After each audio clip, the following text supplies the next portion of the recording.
ট্যাংরায় হেলে পড়া বহুতল ভাঙতে গিয়ে একেবারে তুলকালাম কাণ্ড। হেলে পড়া নির্মীয়মান বহুতল ভাঙতে বাধা দেন বাসিন্দারা। পুরকর্মী এবং পুলিশ কর্মীরা আসেন ঘটনাস্থলে এবং সেই সময় এভাবেই বহুতলের গেট আটকে বাধা দিতে থাকেন আবাসিকরা।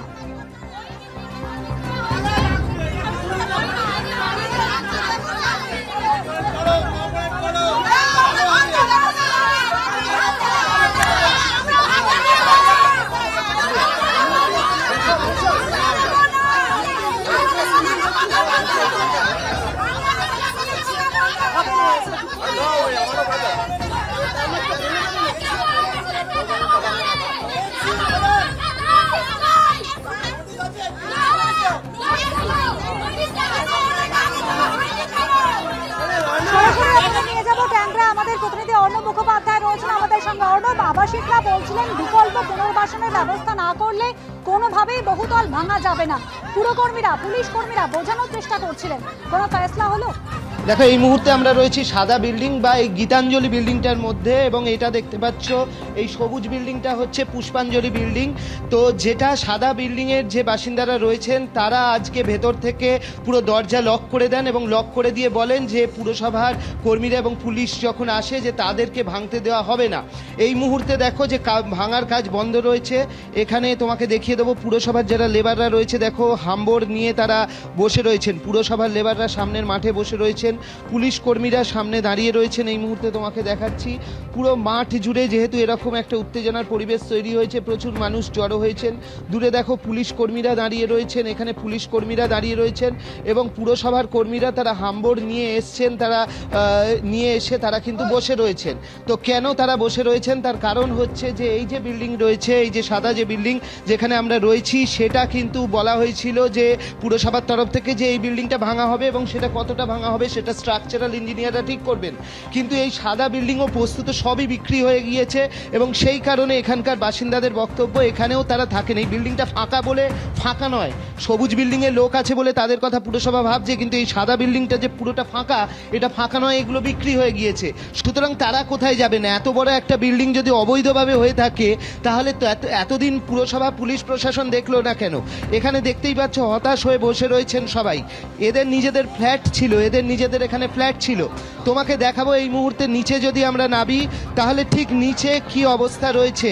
নিচে তোমাকে দেখাচ্ছি যে নিচে কিন্তু এই মুহূর্তে যারা বাসিন্দারা রয়েছেন তারা কিন্তু এই মুহূর্তে গেটটা আটকে রেখেছেন। এই যে গেট রয়েছে সেই গেট কিন্তু তারা আটকে রেখে দিয়েছেন এবং তাদের বক্তব্য এই গেট বন্ধ থাকবে, তারা পুলিশ বা পুরকর্মীদের ঢুকতে দেবেন না তাদেরকে যতক্ষণ না একটা আশ্বাস দেওয়া হচ্ছে। লিখিত আশ্বাস চাইছেন, তাই তো? হ্যাঁ, অবশ্যই আমরা লিখিত আশ্বাস চাইছি। এখন আমাদেরকে বোঝানো হচ্ছে, কারণ আমরা তো হচ্ছি পাবলিক বোকা, সত্যি আমরা বোকা। আমাদেরকে যা খাওয়ানো হয় আমরা তখনই গিলে খেয়ে নিই। আমাদেরকে বোঝানো হচ্ছে আগে ওপরটা ভাঙা হোক, তারপরে দেখবে ইঞ্জিনিয়ার এসে যা ভাঙা আর লাগবে কিনা। আরে এটা কি মুয়া বানানো হচ্ছে যে দেখবে তারপরে আবার বুঝবে। আপনি তো টাকা দিয়ে কিনেছেন? অবশ্যই 22 লাখ টাকা। 22 লাখ? আপনি কি করেন? আমি পেশেন্টের কাজ করি, আমার হাজবেন্ড হচ্ছে প্রতিবন্ধী, এই আমার বৌমা, আমার ছেলে ওখানে দাঁড়িয়ে। দেখো 22 লাখ টাকা খরচ করে কিনেছেন এবং এদের বক্তব্য যদি আগস্ট মাসে যদি নোটিশ দেওয়া থাকে তাহলে কাজ এগোলো কেন, তাদের বক্তব্য। এবং সেই কারণে তোমাকে দেখাচ্ছি যে এই মুহূর্তে আমরা ভেতরে রয়েছি, তারা তালা দিয়ে দিয়েছেন পরপর গেটে এবং তাদের স্পষ্ট বক্তব্য পুলিশ পুরসভা যতক্ষণ না লিখিত দিচ্ছেন, তার কারণ তারা টাকা দিয়ে কিনেছেন, কেউ জমির মালিক। বক্তব্য হচ্ছে যদি অবৈধ হয়ে থাকে তাহলে তখনই কেন আটকানো হলো না, তাদের টাকা দেওয়া হয়ে গেছে। তারা কি তরফা তো হয় না, একতরফা তো হয় না, তরফা হয় দুদিকে। তো আমাদের সঙ্গেও তো বসুক, অন্তত আমাদের মাথার নিচে তো ছাদ রাখুক। আপনার কতলায় ফ্ল্যাট? আমার জমি এটা, কিন্তু তা সত্ত্বেও আপনারা দিতে চান। কিন্তু একটা জিনিস বলুন, রিস্ক তো থাকবে। রিস্ক তো দুজনেরই আছে, তাহলে দুজনেরই হবে না, দুটো বিল্ডিং এর জন্য রিস্ক নিয়েও আপনারা থাকতে চান, যাতে থাকতার কথা বলিনি। যদি রিস্ক আছে, যদি ন্যায় হয় তো দুদিকেই হবে। আপনি কি বলুন? আপনি যদি বাড়ি কেনেন আপনার দিকেও তো ন্যায় হওয়া উচিত। আপনার পাশের বিল্ডিং এ যদি কিল ঢুকছে, আপনার গাড়িতে যদি কিরুন খসে পড়ছে, আপনি কি চাইবেন?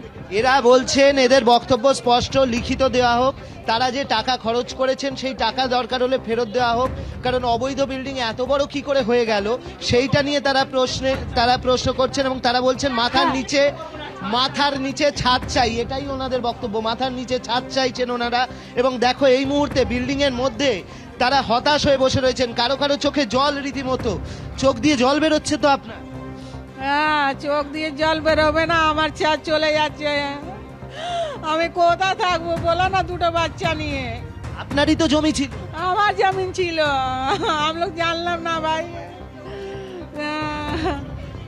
দেখতেই পাচ্ছ সবাই এরা ভেতরে বসে রয়েছেন এবং তাদের বক্তব্য এই যে নির্মীয়মান বাড়ি, সেই নির্মীয়মান বাড়ির ভেতরেই তারা থাকবেন যতক্ষণ না তাদের লিখিত আশ্বাস দেওয়া হচ্ছে, মাথার ওপর ছাদের আশ্বাস দেওয়া হচ্ছে। তারা কেউ জমি দিয়েছেন, কেউ টাকা দিয়েছেন, কিন্তু তা সত্ত্বেও তাদেরকে যেভাবে পরিস্থিতিতে পড়তে হচ্ছে, তাদের বক্তব্য পুরসভা লিখিত একটা কোনো আশ্বাস দিক তাদেরকে, তারপরেই তারা পুরসভাকে তাদের যে অনুযায়ী কাজ সেই কাজ করতে দেবেন কিনা সেটা ভেবে দেখবেন।